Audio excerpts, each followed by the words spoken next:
Hello, welcome to the Pop Off PC Mag's video game show. I'm Jordan Miner. If you're a big fighting game fan like us, then you know all about EVO, the big fighting game tournament. And today we have two very special guests to talk more about EVO. We have Rick Thiher, General Manager of EVO, Hey everyone, I'm Rick.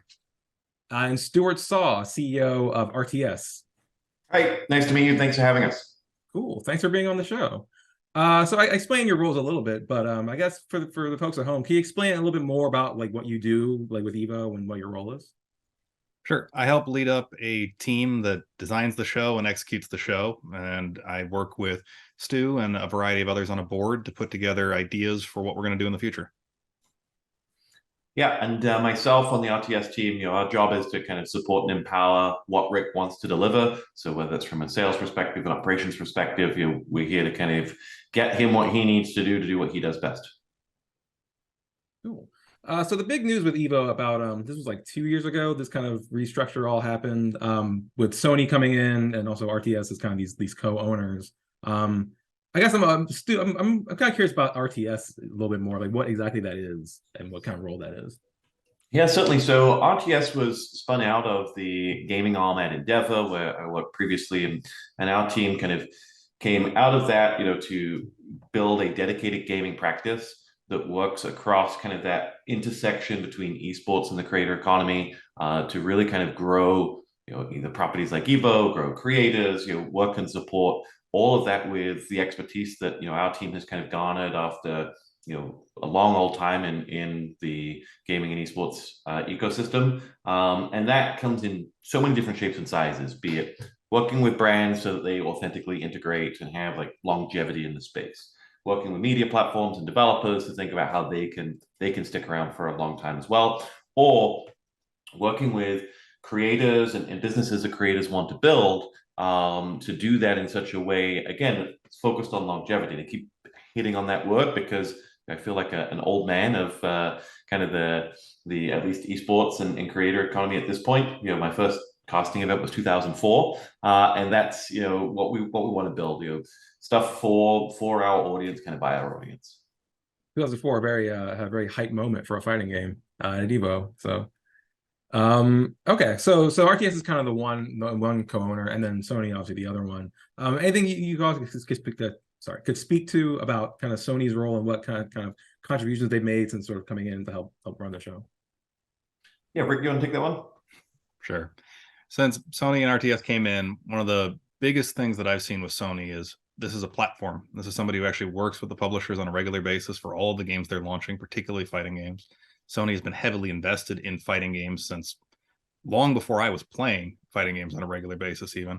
And so when we look at what EVO was last year, we got to set up more PS4 Pros in a single location than I've ever seen anywhere on the planet, which without Sony to help kind of empower that transition, I don't think that would have been possible. We get into a position where Sony can help us work with their internal teams to bring higher grade cameras to the show so that when we're in the arena, we can punch through some of the vastness of that space and get some better shots for the show. And, well, quite frankly, between them and between Stu's company, do things like create a general manager job so I can be employed. I got to decided whether that was a good decision or not yet. Cool. I gotta also assume too that they just help too with like the prize money and being able to kind of like reward these players that are the fighting community is all about, and kind of like encourage people like, hey, you get into these games and you get good at it, you can like really like change your life. I think one of the great advantages of having Sony involved and one of the great advantages of having RTS out in market helping to bring bigger brands in is it is creating more revenue for us to actually execute it, what I think is a bigger and a better show. And when we look at how can we help stabilize that show for the players and get into the situation this year where for the first time we have a minimum guaranteed prize pool at EVO that is larger at a base level than some of the games involved in our lineup have actually ever seen, period. That's all part of that transition and moving forward and getting to a nicer place. So one of the biggest games this year is Street Fighter 6. Obviously, not just a huge game, but a huge fighting game. So what do you see kind of Street Fighter 6's launch doing for EVO and for the fighting game community as a whole?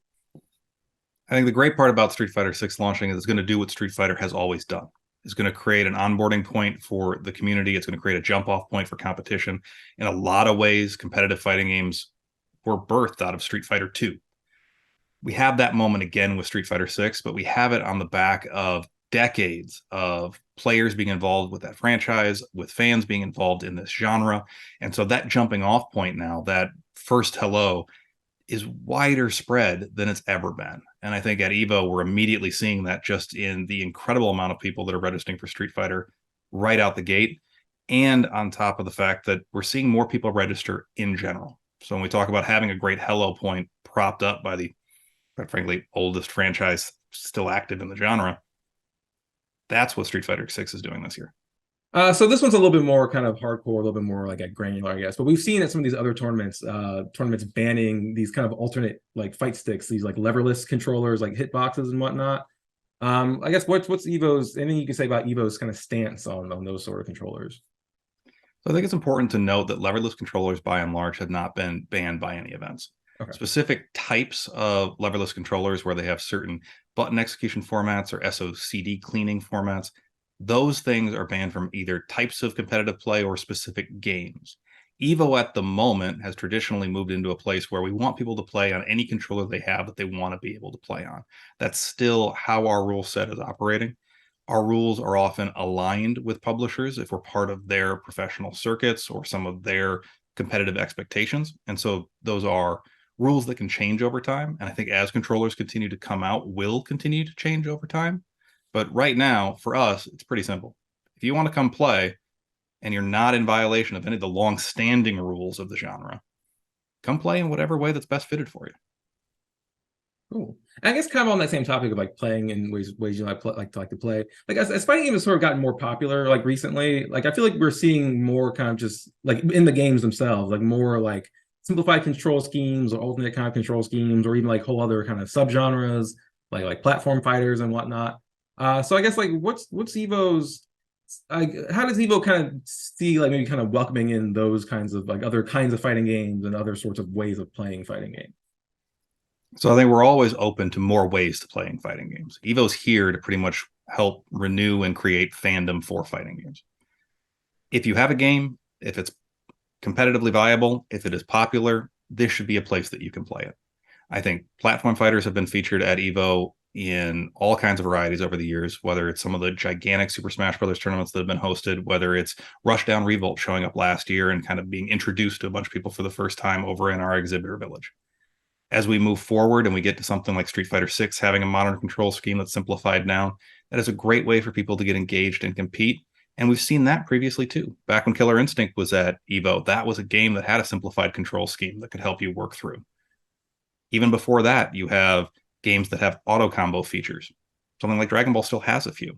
So right now, it's to me a little bit less about how a game could be simplified or how a game could be maximalized or how you are going to compete at that game versus how can you compete successfully? What is fun for you to compete? What inspires you to compete? Which is why every year at EVO, when I cannot remember their name right now, and I'm going to feel terrible for that, but there is a player that routinely shows up and plays Guilty Gear on a Guitar Hero controller. That's one of the greatest things I've ever seen. That's awesome. Still managed to win pretty regularly too. It's not somebody who just shows up for a laugh and then is done. This is someone that can actually win a competitive match in a way that I can't play Guitar Hero on a Guitar Hero controller, much less Guilty Gear. So that to me is incredibly engaging and super cool to see. That's really cool to me too. Yeah, because there's not just in fighting games, but in gaming in general. Sometimes I'm not saying everyone's guilty of this, but like sometimes you see people kind of like a gatekeeping mentality. I think is pretty lame and can discourage people from getting into what's a really cool and fun hobby. So that's really cool to kind of see that attitude from the top. So obviously these last couple of years, it's all been pandemic stuff. That's been really tough to do sort of live events for anything. We saw some EVO kind of online tournaments. But as we're sort of getting, it's not over totally, but as we are sort of kind of getting out of that, I guess just kind of like what do y'all see as sort of the future of EVO in terms of like online and live events, like doing both, kind of trying to get more towards like live primarily, or like how you see kind of balancing that going forward? I think EVO was born as a live event, and that the rally point for EVO is pretty integral to what it is. With that said, EVO needs to be a brand and a place where people can come together around fighting games, be excited about fighting games, get engaged with fighting games. And so even last year when EVO wasn't running EVO online, we were partnered with PlayStation so they could run their Summer Arcade series, which again, is then the Sony relationship being laser pointed down on fighting games and helping people kind of get involved with the genre and get involved with competing, awarding them opportunities to go to the live event.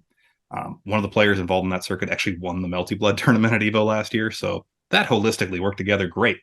But as we move forward and as EVO has more opportunities to create rally points, I'm less focused on whether it's the live event, whether it's an online event, whether it is a showcase event, and deeply interested in how does EVO welcome people into competitive fighting games? Because if we can achieve that in any number of different ways, all of those ways are valid to me.